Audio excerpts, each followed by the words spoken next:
Hello, everyone, and welcome to So Very Wrong About Games, a board gaming podcast about board games. Some important news right up top. Some of you have already read the Patreon newsletter that I made public, and I'm just going to read a portion of that, because if I do it extemporaneously, I'm going to mess it up and probably lose the thread. Michael Walker had a stroke. He's doing exceptionally well, all things considered, and I'm not going to go into the laborious details, but I will say that he is expected to make a recovery. I've seen him. I was shocked at how much progress he's already made in a scant few days. He remains, as ever, the indomitable, warm, generous, funny, extraordinarily decent man I've had the honor of working with for the past few years. Now, all that said, the road ahead looks long, potentially arduous, but I can imagine few people better equipped with the necessary fortitude. And rest assured, dear listeners, those of you who love Walker in your own way, I will absolutely provide him whatever support I can. And this show is one of those things we are going to keep the lights running while he's away. Now, to that end, I looked far and wide and then decided that the man who was 2 feet away from me was the best situated to be the first guest host. I would like to introduce you to James DeMoss, a.k.a. Jimbo. How you doing, Jimbo? Oh, fairly well. How about yourself? I'm doing well, thanks. Some of you may already know Jimbo from our Patreon-exclusive show, Sizzler. Jimbo is one of the few people whose enthusiasm for Spirit Island eclipses my own, and his insight and, quite frankly, melodious tones have enhanced SVWAG for some time, and he very generously agreed to step up to the plate. There are going to be other guest hosts going forward. I'm, in fact, very pleased and gratified at the number of people who've agreed to help us out, and I think you're going to be pleased with what they put out. They're certainly going to do a better job than I do, and thus the near future of SVWAG looks as bright as could be expected, given that it has already lost its number one co-host. So, with that in mind, we're going to talk about board games this week. We're going to talk about the as-yet unnamed retrospective intro segment, the AYURIS. We're going to talk about the games we played last week. We're going to talk about the news and why it doesn't matter. And the topic is when to go digital. And then we are going to get out of here. So, first off, the AYURIS is Planet Unknown. Jimbo, you've played Planet Unknown. What are your thoughts? I have. Planet Unknown is one of those games that, on the surface, I might have looked at as seeming perhaps overly gimmicky with the Lazy Susan in the middle, but that maybe even only a round into I just totally fell in love with. I'm absolutely awful at it. I end up spending all of my time trying to fill in my planet as opposed to fill in my planet intelligently in ways that get me points. But I really, really enjoy Planet Unknown. It's one of those games that anytime people suggest it, I'm always happy to support. Be like, yeah, let's do that. Planet Unknown, to my mind, represents some of the best and worst of the hobby. It's some of the best in the hobby in that it scales really well, plays very quickly, has a really engaging theme, and the theme kind of sort of makes a little bit of sense when you ignore the tiles dropping from the sky part. Other than that, the theme is okay. It's got a lot of variety, a lot of visual appeal, a lot of tactile appeal, and is very approachable for people who don't really like a whole lot of daunting rule stuff. Now, that having been said, there are some weird rules interactions that don't necessarily make a whole lot of sense. A lot of the variety content is a bit dodgy. Like, we've played with the alternate corpse every time, and they're okay. Yeah. But the alternate planets, especially in conjunction with the alternate corpse... Yeah, there's some strange interactions and some unclear or ambiguous interactions, and that's always a little frustrating. And the imbalance is palpable. Like, we're not going to sit there. We're not going to sit there and try to second guess designers too much. But some of the alternate planets look like straight advantages, and some of them look like crippling disadvantages. So absolutely, we're not experts, but it looks that way. And also, more to the point, this is a very player count flexible, very approachable light game that is huge and costs $1 billion. And for hardcore hobbyists, that's a bit of a trap, right? So if I would compare it just off the top of my head to a game like, say, Whale Riders, which is comparably good at scaling, comparably good in terms of variety and weird and interesting things that could happen in some ways, but not in others.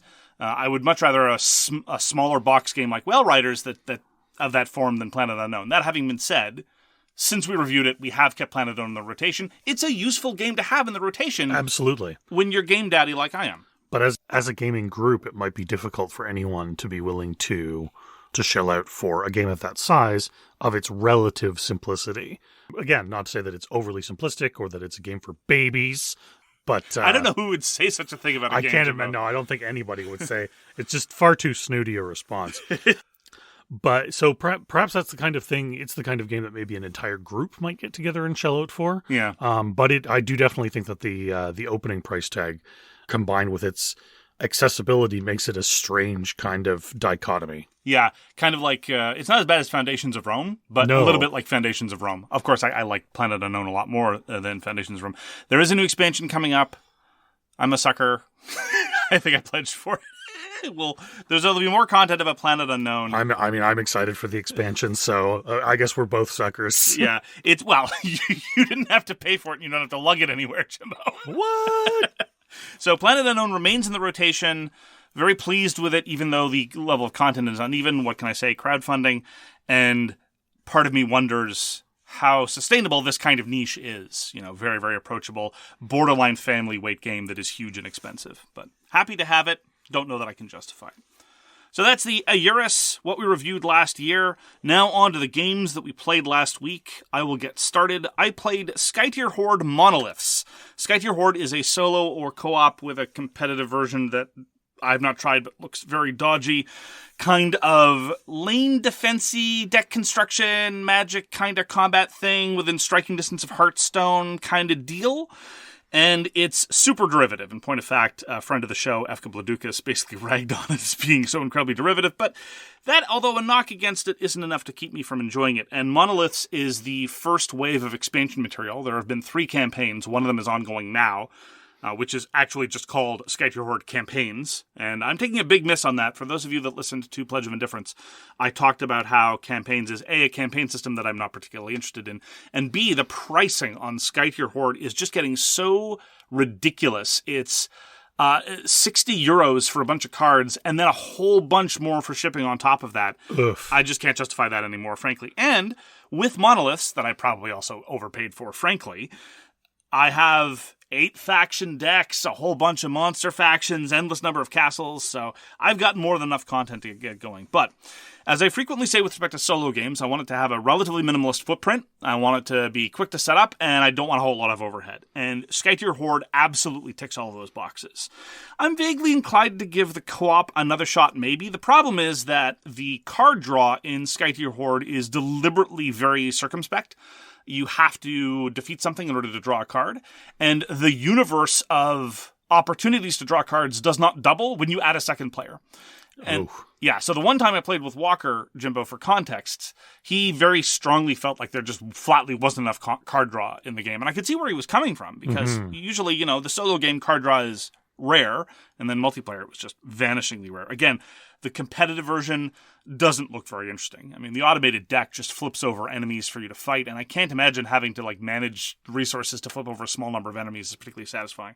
That having been said, if someone really wanted to try it, I'd try it. But Skytear Horde Monoliths fulfilled in Canada very recently, and so I got it to the table very quickly after that, after consolidating the components. I will say that the paper, the sheet in the box telling you how to consolidate everything was vanishingly short on detail. Oh, no. It was just very sort of the cards go where they go. It was honestly to the point where I might have preferred that they didn't have a sheet at all. Nothing physically in the box, because I tried to follow it. And then, very quickly in the first paragraph, I ran into some trouble I couldn't resolve. I go on Board Game Geek and I see that there was an update with a much better version of how to integrate things. And I go there and I check that document. It's about 4 times as long and it's actually detailed. And that I followed and everything was fine.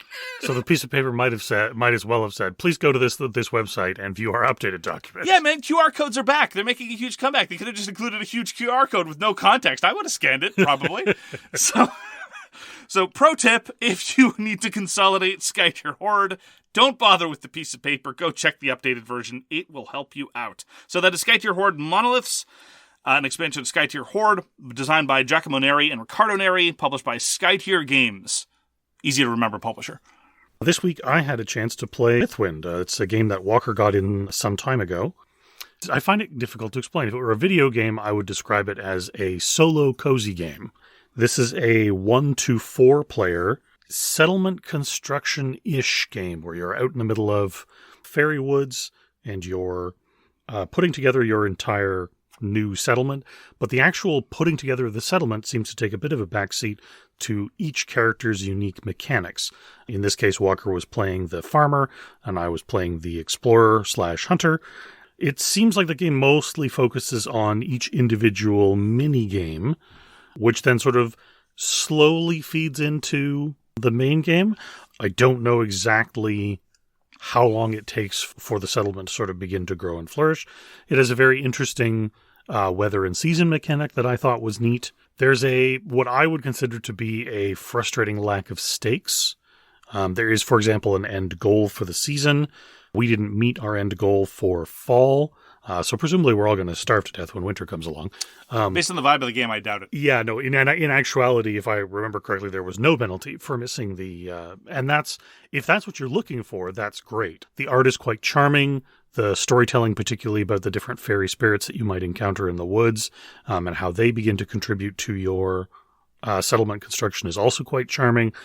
But for me, at least, although it was an enjoyable overall experience, it just sort of lacked any kind of pressing anything. That sounds terrible because the game is full of content. There's events, there's adventures, there's buildings to build, there's new seasons, there's charming miniatures. But I guess what I meant is consequences. It seems very much like you're doing things to continue to do things. Now that I'm talking about it out loud, I sort of remember what it's like to be an endgame raider in any kind of MMO where, I raid to get the gear. Okay, what do you do with the gear? Well, I raid with it. It seems very much like you build up your individual mechanics and you contribute to the settlement so that you can continue to build up your individual mechanics and contribute to the settlement. And again, if that's what you're looking for, then I can heartily recommend Mythwind, because it captures that cozy vibe quite well. On the other hand, if that's not really your thing, you probably want to give it a pass. Cozy does indeed seem to be the watchword. The crowdfunding page was replete with the word cozy. And so at least they satisfied their design remit, at least.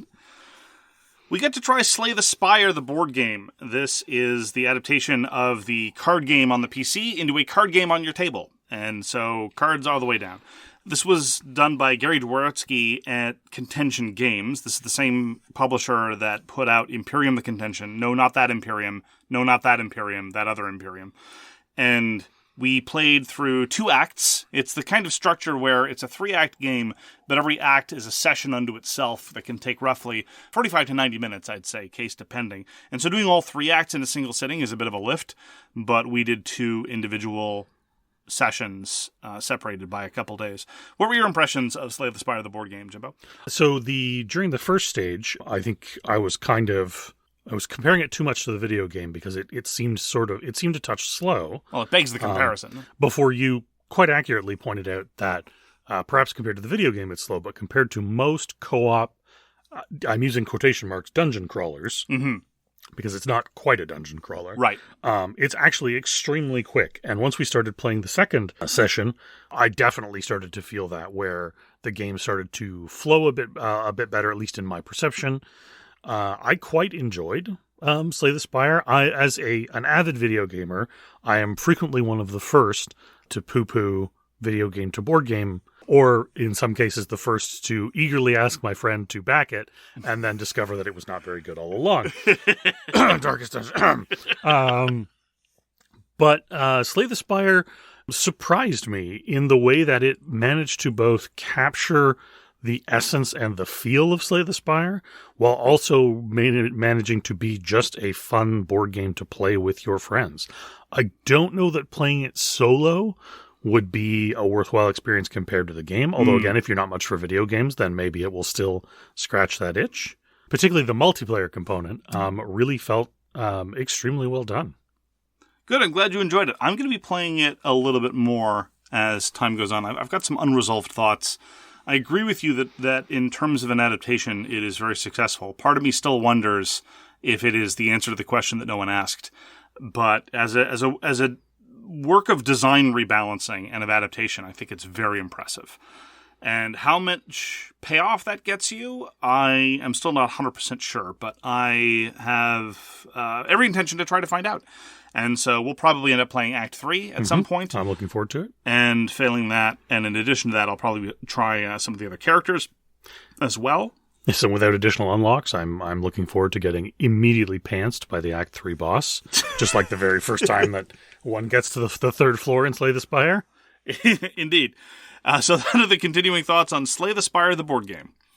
We also had a chance to sit down and play a couple rounds of Sentinels of the Multiverse, which is a perennial favorite when it comes to co-op games. I was going to say it's quick, but now that it takes up an obelisk, the physical drain on those who have to bring it, be it Mark or Walker, is considerable because there are so many villains and so many heroes. But part of the thing I love about it, of course, is just that huge amount of flexibility. And in Oblivion, they hooked me directly with here are some villains that used to be your enemies that are now your allies. The trope that always manages to hook me. Sentinels of the Multiverse came up very prominently in our discussion of games that are difficult to transport but are worth it. And what was happening was the context was we were going to be 5 players of varying degrees of facility with board games, and people were in the mood for co-op. And I realized that 5-player co-ops, I don't have a whole heck of a lot. And I also know independently that everyone loves Sentinels. I wasn't specifically avoiding Sentinels. It's not the first thing I'm going to go to when I have to bring it somewhere. And indeed, I have the all-in box. It's massive. It's huge. And part of me just wonders, this is an irrational fear because so far it hasn't manifest. Every time I have to move a box that size, I'm convinced it's just going to tumble apart under its own weight. Absolutely. Kudos to the design team for putting it together, because both copies of the Monolith that I've seen have held together. But I can definitely see that every time you move it, there would be that fear as this where something tears along a critical point and just the whole thing dumps onto the floor. Yeah, and I remember reading the engineering updates in the Kickstarter updates. They're like, we made a terrible mistake saying we were going to do this. Oh, no. Oh, no, what were we thinking? And a variety of other publishers have done the exact same thing. So as you said, we played 2 sessions back-to-back. I'm seldom willing to do such a thing for a game, but we proceeded very, very quickly because the 2 bosses came up and we pantsed them. Yeah, so our first boss was Choke Point, who had a faint memory as being a bit of a pushover, and that turned out to be pretty much true. At no point, I don't think, did Choke Point really have any measurable offense. There were definitely moments of, oh, well, that's inconvenient. Yeah, exactly. when they stole our gear or snatched the top card of our deck. But poor Choke Point got pretty run over, and then as a follow-up, we randomed up Deadline. And by virtue of the fact that of our particular hero distribution, we just absolutely pantsed Deadline. At no point did he have anything approaching a measurable offense. It was just one of those things. So Deadline, for those who haven't played, wants to get 3 of his special Cataclysm cards into play. They are also tagged ongoing cards. One of the players at the table was playing Night Mist, who has a card that can remove potentially up to 4 ongoing and environment cards from the table.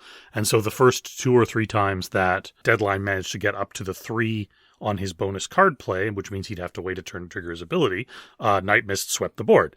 Then once Night Mist had used both or all 3 of the copies of that card that were in their deck, the rest of us were in a position to begin flicking 1 or 2 away on our turns, and basically just there was a point where his auto armor caster came out where we couldn't damage him directly, where I'm certain the hypothetical Deadline thought to himself, okay, it's been rough until now, but I've got the armor caster and now things are only going to be looking up. They didn't look up. It just didn't work out for poor Deadline. I think both of these boss encounters highlight the extent to which Sentinels of the Multiverse is a very, very fragile design, because both Choke Point and Deadline are going to be difficult precisely in proportion to what specific kinds of heroes you bring. Not the specific heroes, but kinds of heroes. Indeed. So if you rely on equipment, if you bring Wraith, a.k.a. not Batman, or Bunker, a.k.a. not Iron Man, or Absolute Zero, a.k.a. not Iceman, Choke Point will ruin you. Yeah, because absolutely. Those characters only get going by putting out a whole bunch of equipment. And the point is, again, this is not a difficulty observation. I really like difficult games. I like pushover games too. But the problem is that in Sentinels of the Multiverse, if your character only works with specific cards out and the villain keeps taking them, it's not fun. You cannot get going. You can't feel like you're contributing anything. You've got a whole bunch of dead cards, and the only way you figure, well, maybe now they haven't removed equipment for 3 whole turns. Maybe oh no, it's gone. Oh, there it is. My turn was wasted. And so we all had like a reasonably good time just completely smacking Choke Point around like they stole something. But and then same story with Deadline. Deadline, getting rid of ongoing cards is usually hard. And I remember thinking I had a couple of cards that could do it. It's like, oh, okay, well, this will definitely slow him down a bit. And then meanwhile, a couple seats over, someone says, this card says I could get rid of maybe only 2 ongoing cards at once. Is that going to be good? And we were like, that will ruin his day. Yeah, forever. exactly. That will be tremendous against this particular villain. Maybe just 2 will be just fine. And again, it was enjoyable, but I think it really highlights the extent to which Sentinels of the Multiverse is theme first, experience first, and design much, much second. I don't know if the revised version has really ameliorated this. It doesn't look like it. Oh yes, we should say this is the 1.0 or 1. Whatever version. This is not the revised edition. So it was the revised edition, just not the newest revised edition. I see. It's a long story. and also actually in perfect interest of transparency, we did have in all cases 2 of the Oblivion heroes. That is true. Who tends to have 3 in the second game, who all tend to have a fairly significant power creep advantage over earlier heroes. We had Writhe as a solo hero in both games. We had Harpy as a solo hero. Harpy in the first game, and then in the second game we still had Writhe. We had the Idealist solo hero, and we had Variant Skyscraper, all of whom are Oblivion characters. So I don't think Skyscraper quite runs afoul of that. In your hands, I think she does. She's one of your favorites, and so you play her all the time. Absolutely. I definitely agree with the Idealist. I think the Idealist is flatly one of the stronger heroes. Cough, karate robot, cough. Exactly. But the cards are so charming that it's great. The Idealist, for those who haven't played, is basically a preteen girl with projection and telepathic-based mental powers, and so she makes these projections that all the other grown-up stern heroes around her just flatly don't understand. And one of them is Karate Robot, and so the flavor text on Karate Robot is one of the other heroes saying, "Do you really have to make those sound effects every time it does anything?" And it's just stuff like that all the way down. It's one of the reasons why I like playing as her so much.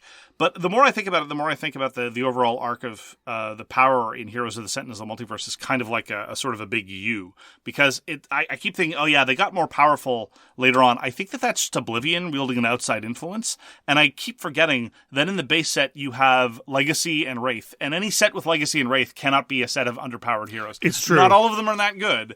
But again, if you're playing Wraith, unless you're playing a character that nukes equipment all the time. Yes, absolutely. But those are important provisos. Whatever. As I say, if you want balance, if you want a predictable gameplay experience, if you want a solid core gameplay loop, don't play Sentinels of the Multiverse.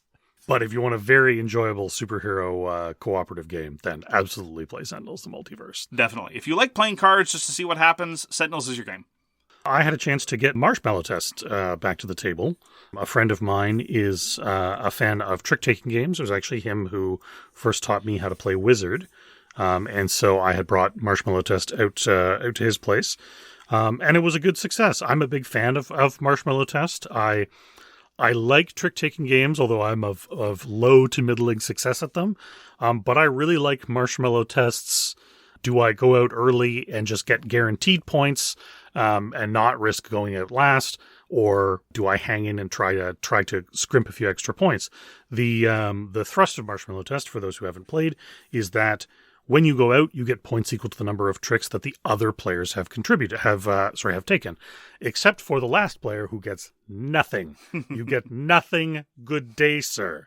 And so particularly when it comes down to the last 2, there's this very tense sort of exchange of back and forthing. And at least in the first game, one of the new players, the experienced trick taker, internalized that very quickly and thoroughly pants the other 3 of us. The second game was more even. Overall, I still like Marshmallow Test, a very enjoyable trick-taking game. You've had a chance to play Marshmallow Test with us before, haven't you? I have. And the thing that I find fascinating about Marshmallow Test is that it really highlights one of those things that comes up in other trick-taking games but doesn't take pride of place, which is the transition from I don't want to be leading tricks / I don't want to be winning tricks to, okay, now I really need to start winning them. Because a lot of trick-taking games, they fall into a rhythm of somebody takes the lead and holds on to it, or never wants the lead and never takes it. In Marshmallow Test, everyone is expected at some point to make that kind of key transition. You cannot just run the table for a whole bunch of tricks at once. And by a whole bunch, I mean 3 or 4, because then you're out. If that happens when you want it to, that's great. If you can turn it on and then hold it, that's fine. But it's very difficult to do that. And one of the things that I really appreciate about Marshmallow Test is that there's a horde of really interesting trick-taking games. Ghost of Christmas, Trick Takers, Kings, you name it. But Marshmallow Test is by far one of the cleanest. They all tend to have some number of central gimmicks, and a lot of them end up being borderline obtuse at times. But unsurprisingly from a Reiner Knizia game, Marshmallow Test's core scoring gimmick is super transparent, and the pressures that it puts on people, how to execute those pressures is not clear, but the pressures that it puts on you are very, very clear. And so that's one of the reasons why I think it's so well done and so immediately approachable. Yeah, absolutely. I introduced it. It was the first time for 3 of the 4 players at the table, basically everyone who wasn't myself. And I think it was well received. It doesn't hurt that it has nice squishy marshmallows. Yes, I did have to tell one of the players immediately the minute the marshmallows hit the table, these are not edible. You could have instead told them that they could chew on them now, or if they waited, they could chew on real marshmallows. Exactly. See, that I missed a chance. I missed a chance. Have you seen the launch video for Marshmallow Test?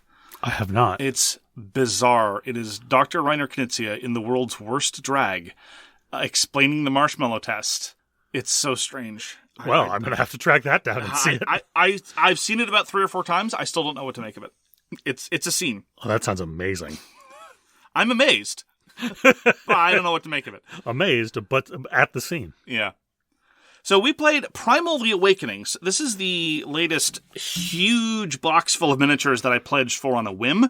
I tend to do this about once or twice a year, and I often expect it to turn out terribly. It's definitely not turned out terribly. This is published by Reggie Games. One of the reasons why I chose to pledge for this giant box of miniatures as opposed to the many other terrible-looking box of miniatures that are available is because Reggie Games put out a game called Elo Darkness a few years ago, which is a 2-player MOBA-like thing that is extremely weird but interesting in a number of key areas.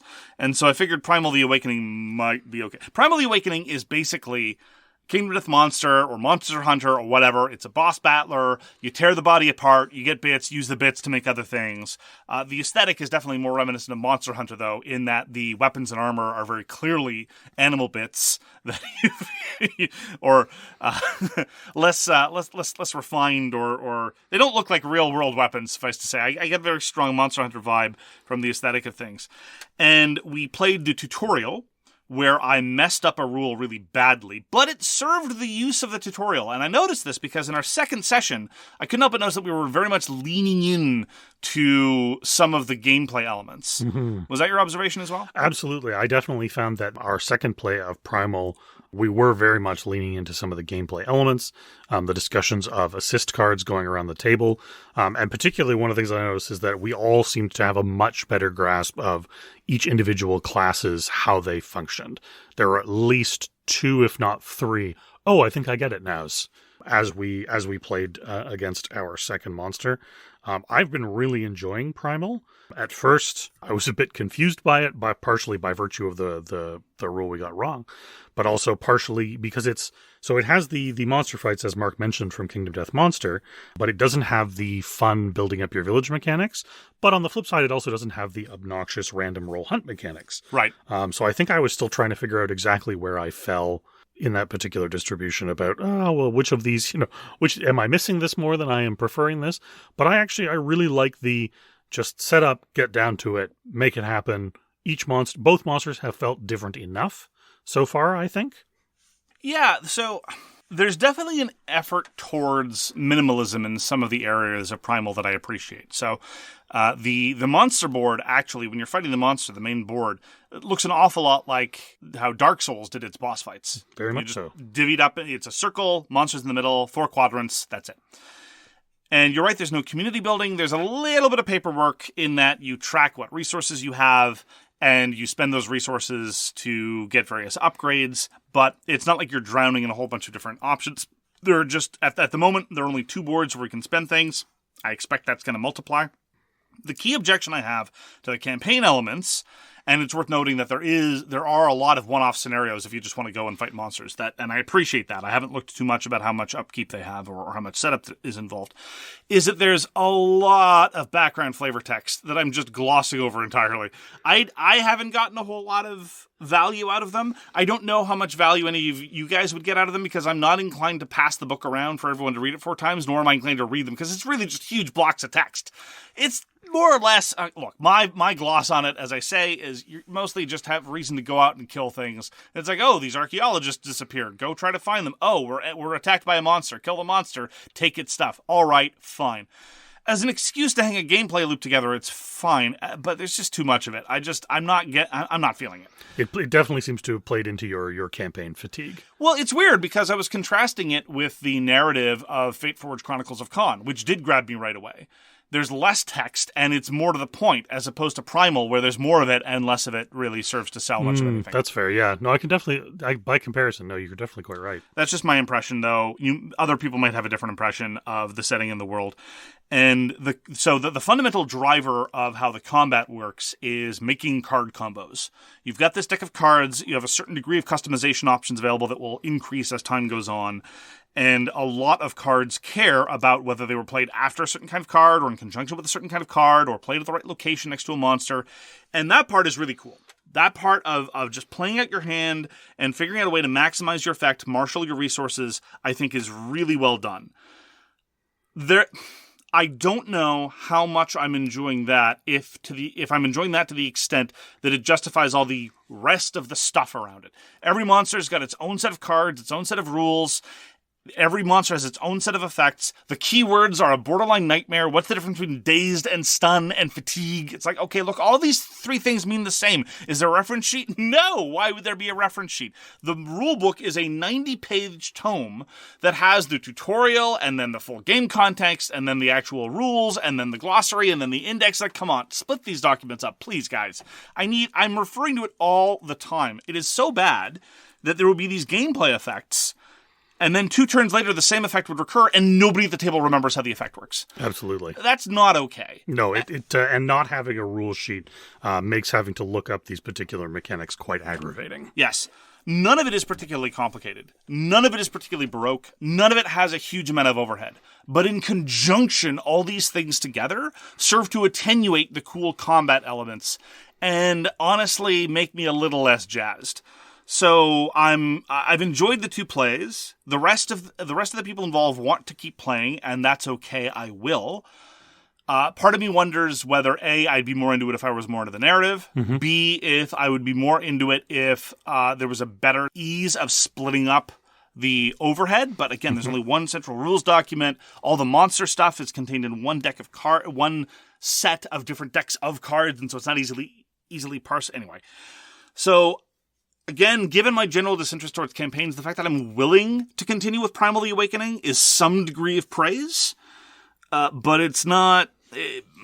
I wish it focused more on the cool card play elements. I also think the downtime is a bit of a problem.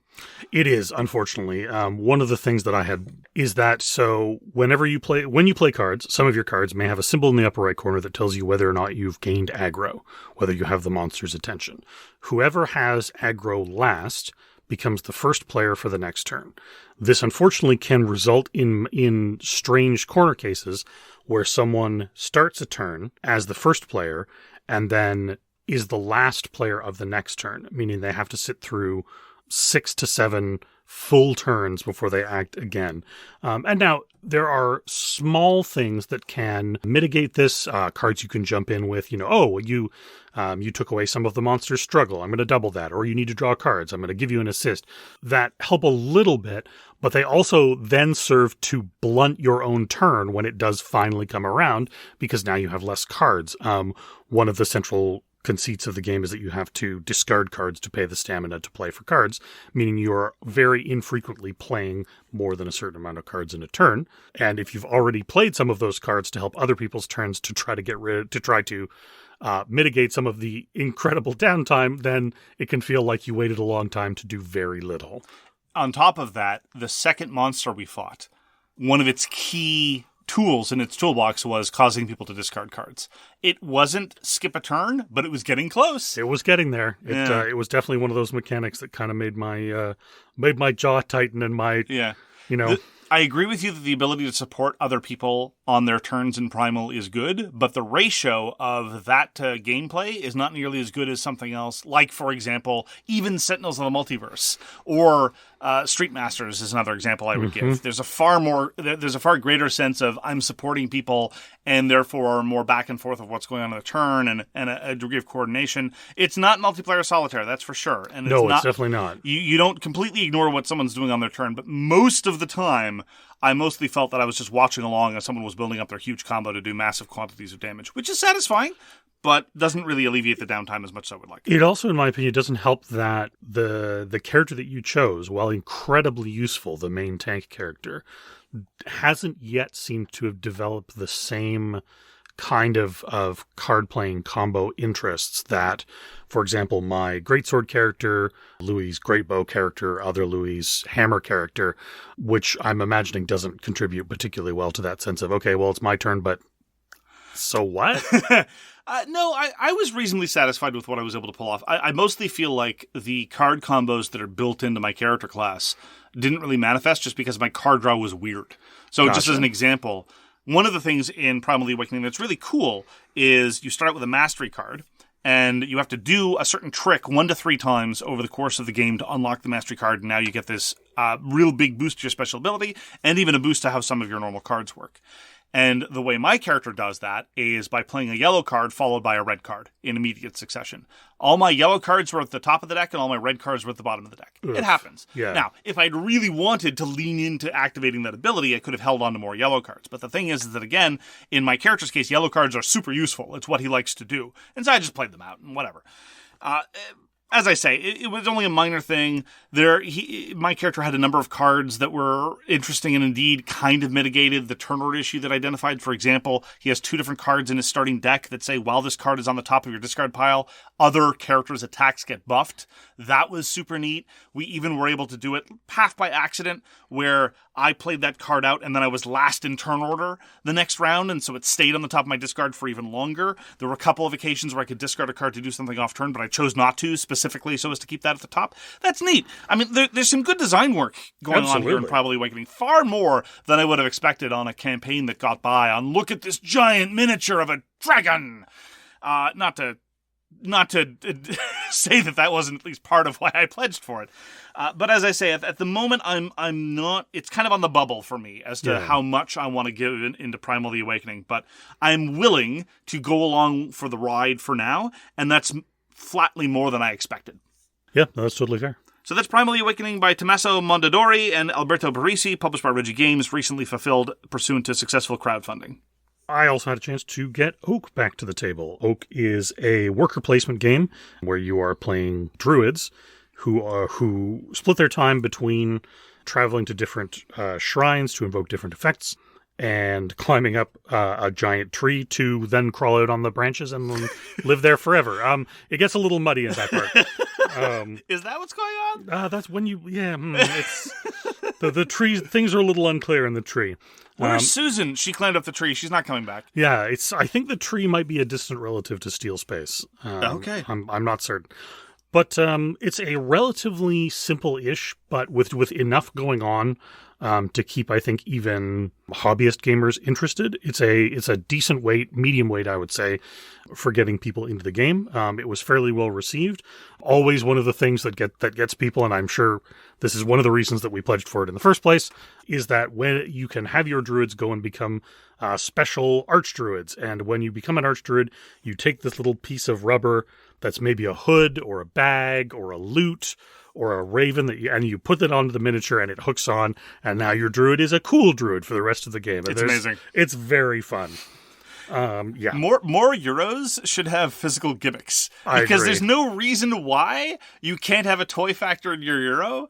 Precisely. I can only remember Seismic's giant rocket that you slowly assemble. If in any number of Euros where I'm, making a rocket to go to the moon, if I get to actually slot right, pieces of the rocket into the scaffolding, I'm sold. I'm sold. It's true. That's a good point. Yeah, Oak has had surprising legs. It's been very well received. You're right that the fundamental core mechanisms are not terribly daunting, but there's a fair amount going on, and it's very satisfying to manage your card flow and manage your druids and play dress up with little tiny action figures. Yes, exactly.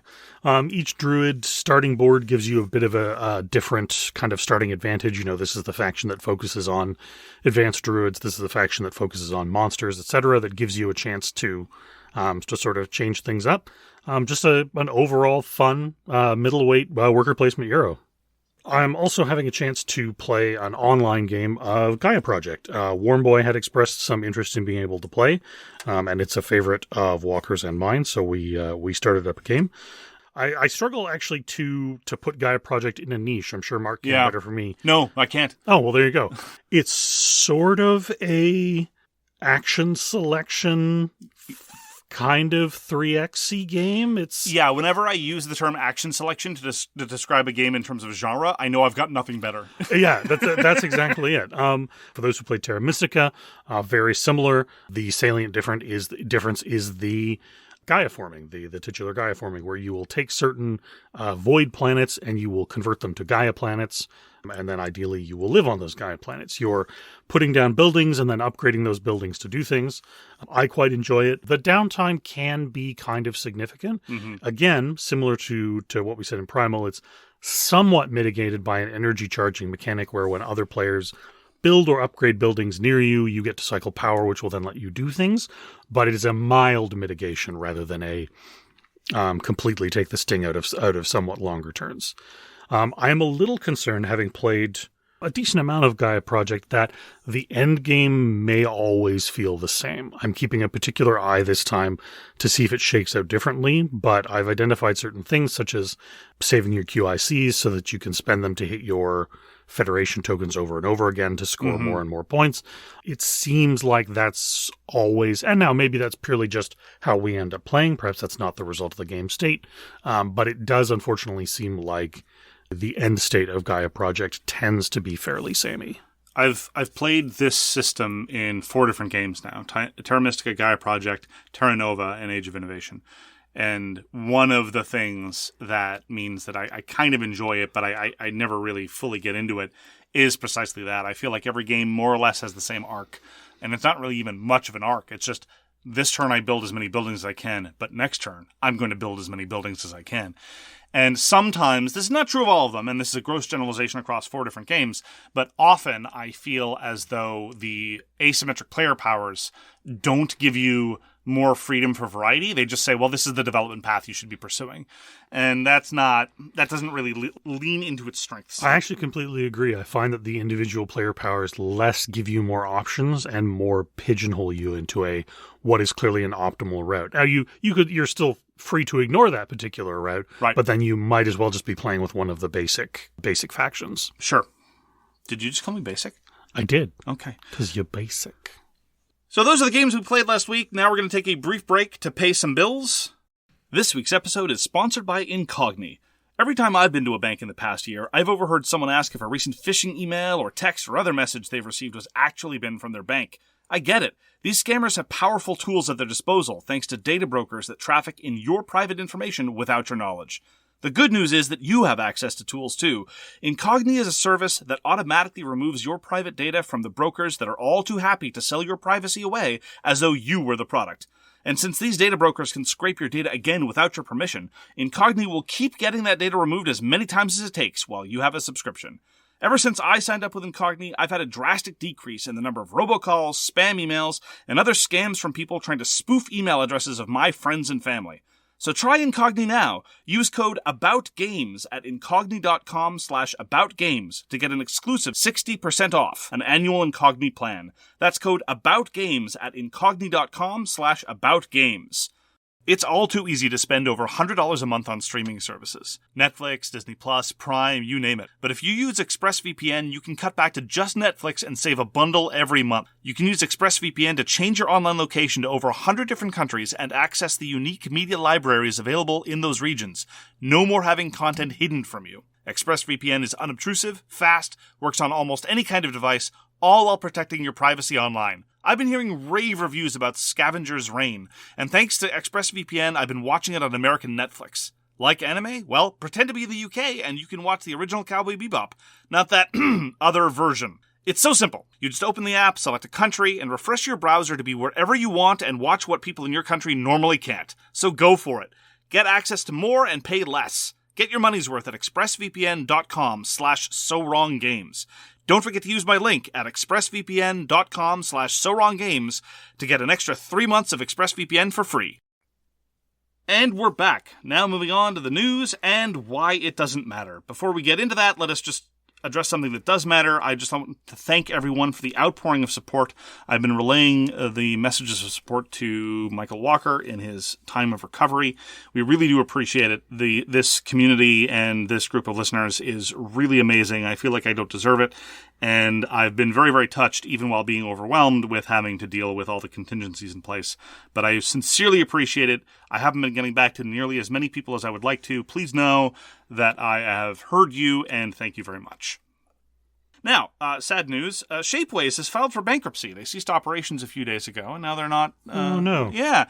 Now, this is sad news for, of course, everyone associated with Shapeways. They were the largest print-on-demand service in the world. And on top of that, though, a number of independent operators have been left in the lurch. There was a non-trivial number of people, particularly in the tabletop miniatures game space, who used Shapeways as their supplier, and they would sell their designs through Shapeways, through a variety of point-of-service operations. And now that part of their livelihood is now fundamentally impossible, and they've been sent scrambling. There are a whole bunch of orders that were in process, but Shapeways just closed up shop and stopped.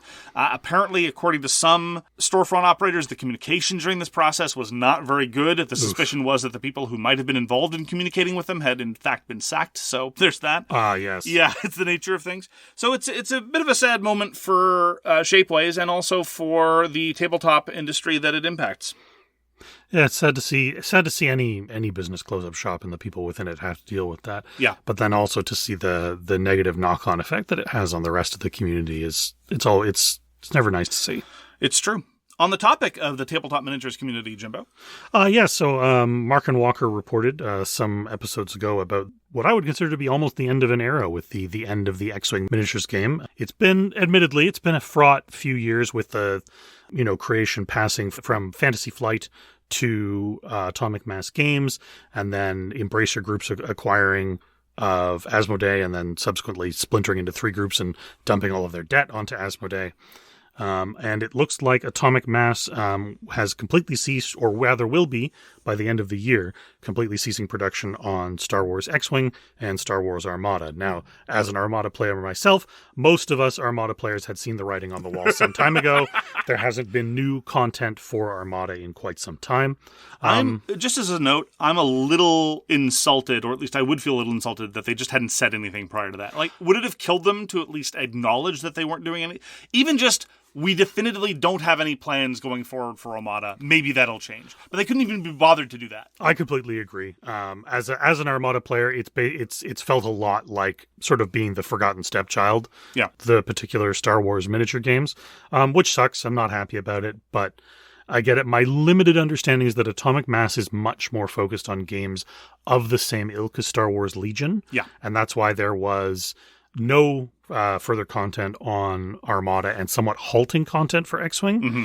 But the upside, the light at the end of the tunnel, if you will, is that the X-Wing miniatures community has come together to continue to try to push forward the con and the tournament play space going forward for the rest of the year.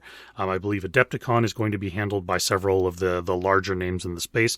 Please forgive me, I don't know exactly who it is, and I'm reluctant to call it just one or two when I know that it's a huge undertaking of everyone. And there's even been discussion that at the end of the year, when production officially stops, that these people may begin working on furthering, I don't know about new ships or new content, but continuing to troubleshoot, continuing to adjust points, continuing to push a tournament play sphere forward, which is great. I'm very happy to hear that. X-Wing was always a bit hit or miss for me personally, but I'm very happy to hear that in some form or another it's going to continue. When it comes to, for example, video games, a good modding community can easily extend the tail of a game a very long time, and hopefully the same thing can happen with X-Wing. Yeah, I'm hopeful as well. I talked about a while ago how Mike Hutchinson, the designer of Gaslands and A Billion Suns, is fast-tracking some of his rule sets to make use of some of those now less useful X-Wing miniatures. So Gaslands in Space, or things that are close to Gaslands in Space, are very much on the horizon. Gaslands in Space! space. My sincere apologies to the space and all the pigs inside of it. But yes, so there is a bit of a future, and indeed a good community can make all the difference in the world for such things. After all, it was the community that first came up with those interesting campaign systems for X-Wing that then Fantasy Flight, back when it pretended like it cared, then adapted itself into, I think, one of, if not the last supplements for X-Wing. Finally, some Martin Wallace news now. There's going to be some expansions to Bloodstones, but we don't really care about that on this show. And there's going to be a fourth iteration of what originally began as a study in Emerald called Cthulhu Dark Providence. There's a couple of interesting bits of development there. One of them is that now it's going to be in the Death May Die universe, which is weird because the tone of A Study in Emerald was light years away from Death May Die. But we really like the spin that Death May Die takes very much so on the Cthulhu mythos. So who knows, that might be good, or it might just be nothing. It might just be Simon slapping some paint on it. And the co-development work for this edition is going to be with Travis Chance, who designed Heroes Wanted and Path of Light and Shadow, which both of them, although uneven, I felt, had some really interesting stuff. I read the designer diary of Travis Chance, and he's identified as areas to work on or improve all the things that I don't like about Study of Emerald, so I confess I'm intrigued. So we'll see what happens there. Also, Martin Wallace is going to be designing a game called Casus Belli, which is a sci-fi game with some interesting possible peace and conflict dynamics. Like, you can't go to war with somebody unless there's an actual Casus Belli, and that changes the dynamic of things. Now, this could lead to one of two directions. It could either lead to the direction that I hope it does, which is something feeling a little bit like Successors, where there's this fascinating dynamic of when you choose to go to war, under what circumstances, and paying the prices for that, but liberating yourself thereby. The same thing kind of happened in Triumph and Tragedy, where a declaration of war was absolutely necessary but painful at times. Or it could lead into a situation where you're just straitjacketed. Like, I really want to fight you, but I can't, so all right. Or vice versa. So we'll see. But Martin Wallace is an interesting designer, and I look forward to seeing what develops from that.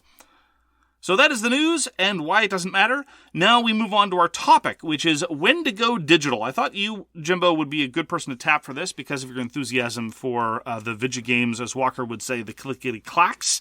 And this is a topic that often comes up when I play games with my friend Josephus. Josephus has a very, very low threshold at which he would say, that was fine, but I'd rather play it on a PC. And so I was wondering what your thoughts were on the topic of when a board game is better served as a digital kind of experience. It's an interesting talking point because I think it's so dependent on the game in question. Like, right. You really can't.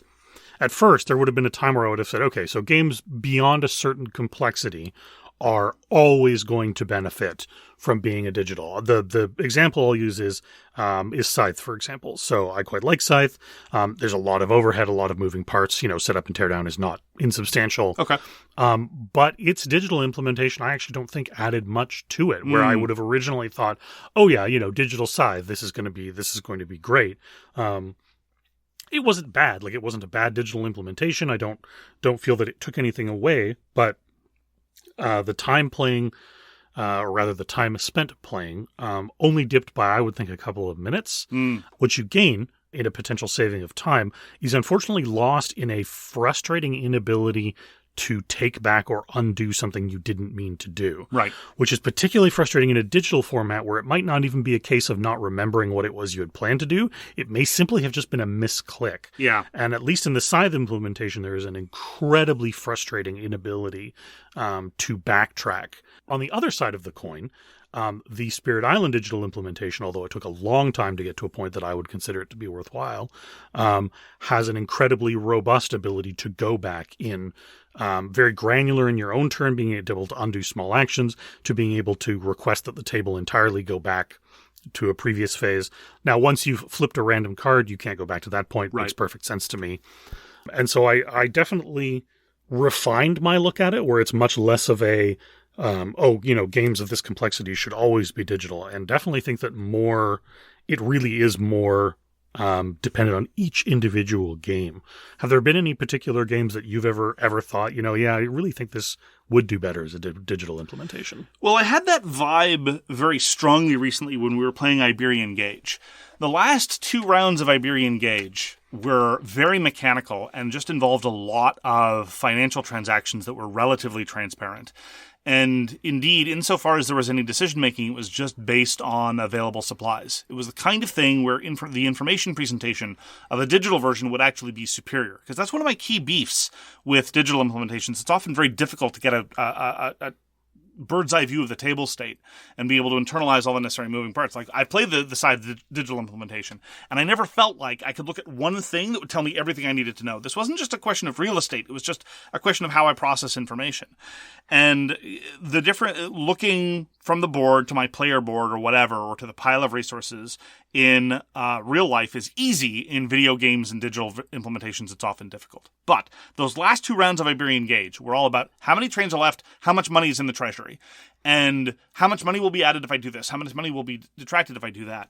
And I completely understood why a lot of people that are hardcore in the 18xx community and a whole bunch of hardcore trading gamers, usually at some point they're like, all right, we're just going to spreadsheet this. There are spreadsheets where they're like, okay, we're not really playing the game anymore. We're now just going to input all the numbers into a spreadsheet, and it's going to spit out what all the dividends are and what the payouts are and what all the thresholds are there.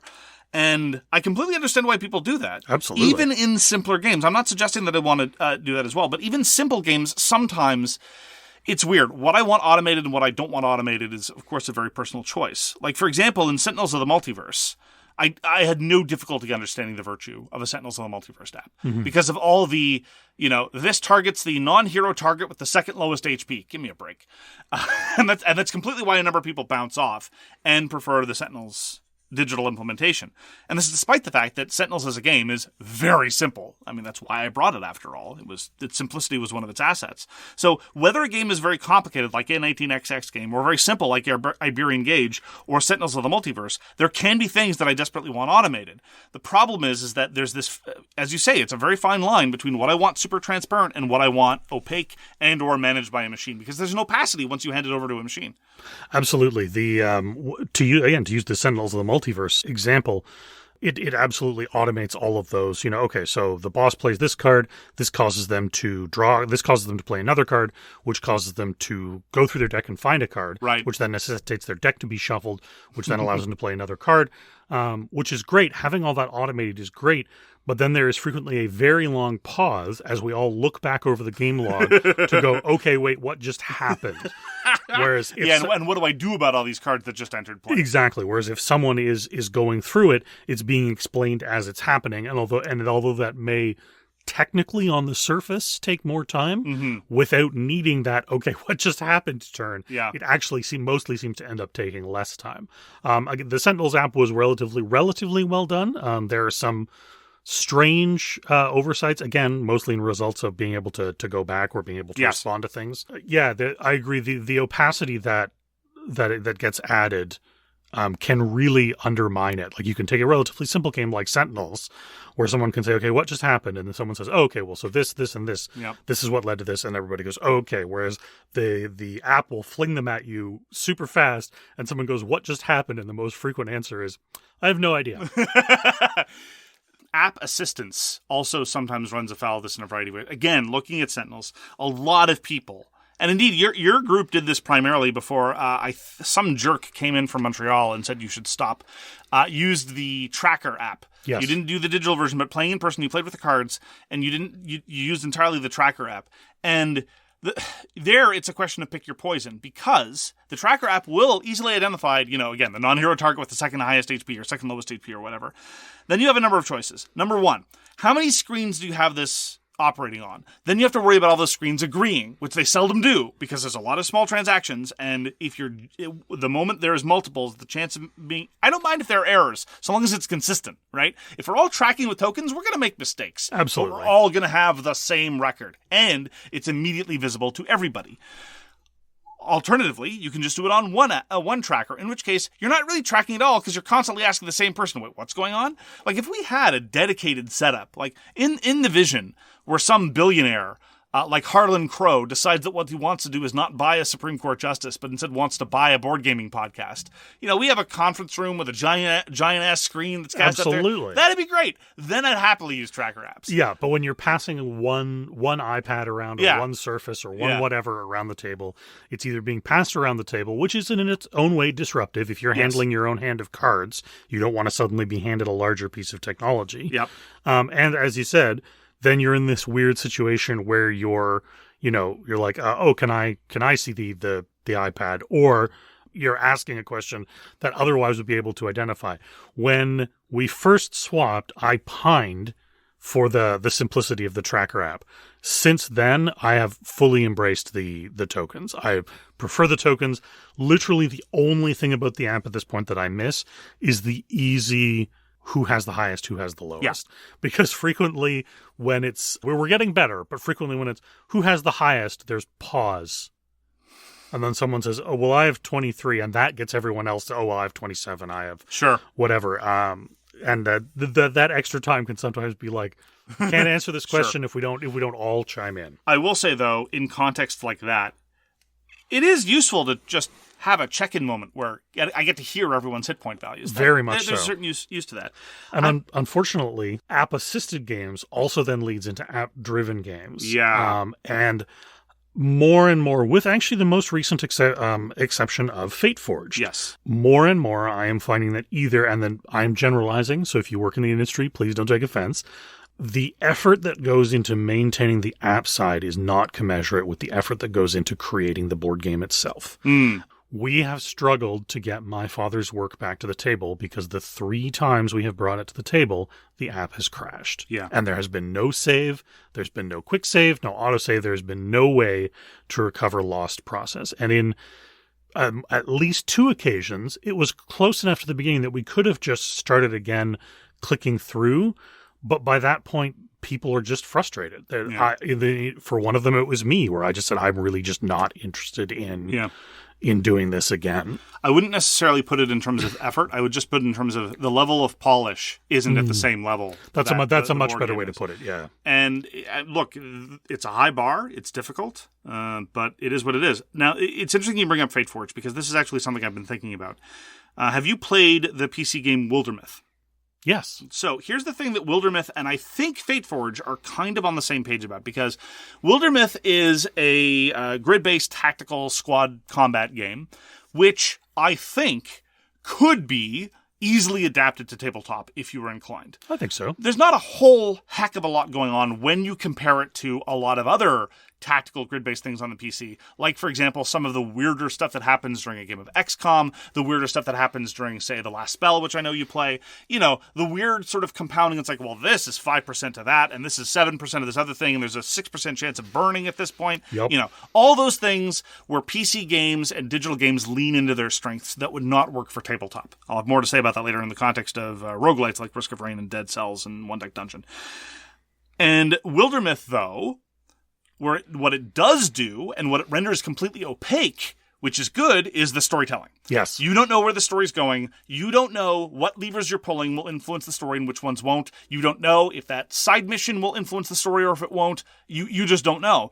And that level of uncertainty and opacity would be unacceptable to me in the tactical screen. But in the context of the narrative screen is exactly what I want. Absolutely. And Fateforge sometimes gets there. Completely agree. The combat is mostly transparent. Sometimes the enemies will react in somewhat unanticipated ways, but AI is a little different. Mm-hmm.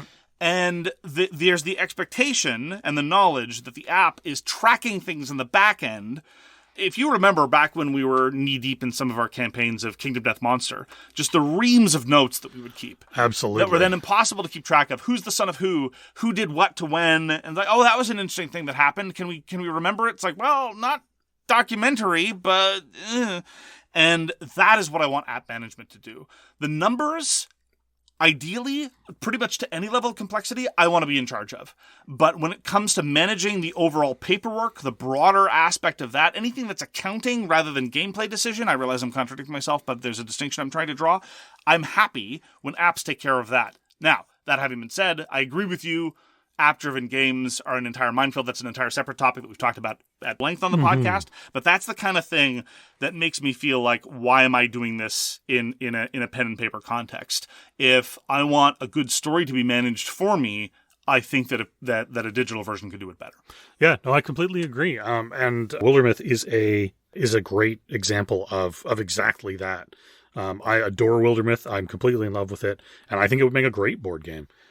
Precisely because, like you said, all the mechanical stuff you're in charge of, you know exactly what you're doing, how you're doing it, when it happens. But that's my point. I don't think it needs to be a board game. Yeah. Like adapting Wildermyth. Now, I've been wrong about this a lot. I said the same thing about Slay the Spire, and my mind is in the process of being changed. But Wildermyth, I'm more responding to some of the people who play Wildermyth, and I've heard this complaint. Oh, but the combat is too simple. It's like, yeah, sure, fine. I mean, you could dress it up with more stuff if you wanted to. Yeah. But that's not why it's a digital thing. It's a digital thing, and it's playing to its strengths because of all the back end stuff that you're not seeing. Yeah.